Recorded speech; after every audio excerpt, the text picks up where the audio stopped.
శ్రీ శంకరావతార చరితము. శంకరుని శిష్యులు. బాల్యంలోనే గురువయ్యాడు శంకరుడు. ఎందరెందరో ఆయన కడ వేదం నేర్చుకుని వేద పారాంగులయ్యారు. శాస్త్రాలను క్షుణ్ణంగా చదువుకున్న వారు కూడా వాటిలోని సూక్ష్మాలను తెలుసుకొనడానికి శంకరుని వద్దకు వచ్చేవారు. అట్టి వారందరికీ ధర్మ మర్మాలను విశదీకరించేవారు.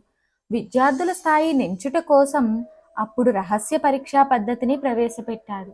ఆ విధంగా శంకరుని శిష్యులు మణిపూసల వలె ఎల్లర మన్నలు పొందేవారు.